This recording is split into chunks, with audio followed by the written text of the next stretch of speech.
حضرت ابراہیم علیہ السلام پر بہت سے آزمائشیں آئیں. ان میں سے ایک یہ کہ نارے نمرود میں ڈالے گئے، آگ کو تیار کیا گیا. آگ اتنی شدید کہ اگر اوپر سے کوئی پرندہ گزرتا تو راکھ ہو جاتا تھا. اس میں حضرت ابراہیم کو ڈالا جا رہا تھا. اس سے پہلے ایک بات سن لیجئے، یہ جو گرگٹ ہے نا، یہ آگ کو پھونک رہا تھا. بغض نبی اس کے دل میں تھا، آگ کو پھونک رہا تھا کہ اس کی آگ اور تیز. حالانکہ اس کی پھونک سے کچھ ہونے والا نہیں تھا، لیکن بغض تھا اس کے اندر. بغض میں، حسد میں یہ کام کر رہا تھا. ایک پرندہ تھا جو کہ اپنی چونچ میں پانی لا لا کر اس میں ڈال رہا تھا، جس کا نام ہے ابابیل. وہ پرندہ پانی لا لا کر کے ڈال رہا تھا، حالانکہ اس کے پانی سے یہ، لیکن اس کی محبت تھی. حضور نے فرمایا اگر کوئی گرگٹ کو ایک جھٹکے میں ختم کر دے تو اس کو 100 نیکیاں ملتی ہیں. جتنے جھٹکے بڑھیں گے نیکیاں کم ہوتی چلی جائیں.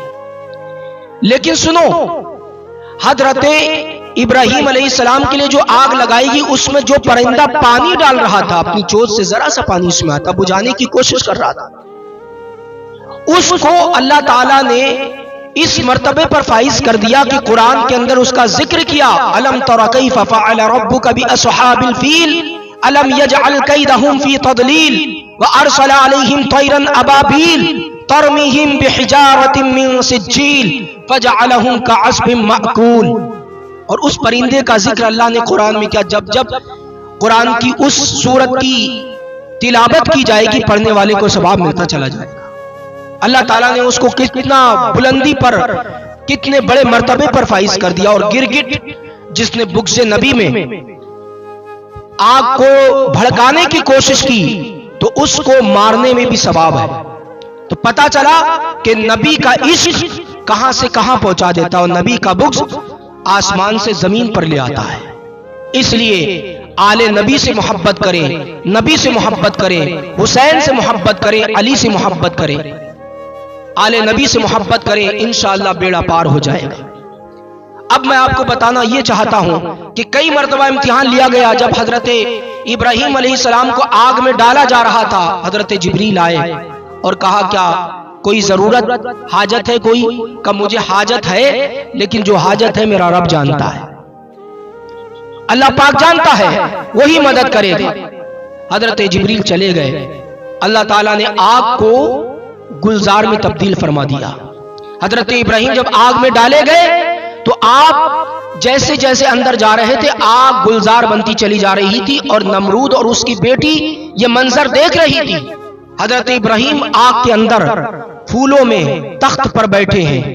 اب یہ نمرود کی بیٹی اور نمرود دیکھ رہا ہے. نمرود کی بیٹی نے جب یہ منظر دیکھا تو اس کے دل میں یہ آیا کہ اب کلمہ پڑھ کے میں مسلمان ہو جاتی ہوں، یعنی دین ابراہیمی کو چن لیتی ہوں. اس نے کلمہ پڑھ لیا. نمرود کو پتا چلا بہت ظلم کیا، بہت ظلم کیا، حد سے زیادہ ظلم کیا. اللہ تعالیٰ نے حضرت جبریل کو بھیجا اور اس نمرود کی بیٹی کو حضرت ابراہیم کے پاس میں لا کر کے رکھ دیا. حضرت ابراہیم کے ایک بیٹے ہیں، ان سے اس کی شادی ہو گئی. 20 نبیوں نے جنم لیا اس عورت سے.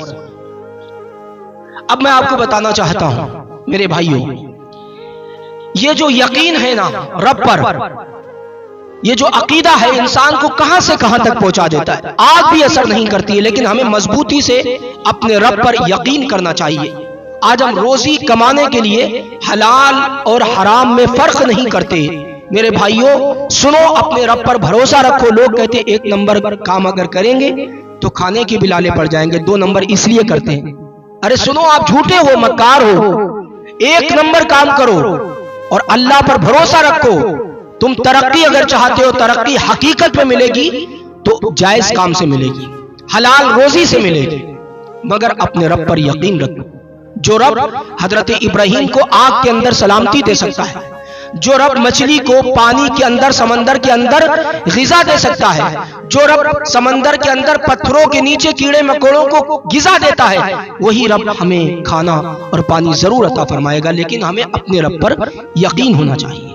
اور جن لوگوں پر قربانی ہے وہ قربانی کریں، اس لیے قربانی واجب ہے. حضور نے فرمایا جو لوگ قربانی کی استطاعت رکھتے ہیں اور قربانی نہ کریں تو وہ ہماری عیدگاہ میں تشریف نہ لائے، ہماری عیدگاہ سے دور رہے. حضور نے فرمایا یہ بعید ہے ان لوگوں کے لیے جو ان پر قربانی واجب ہے پھر بھی نہیں کرتے.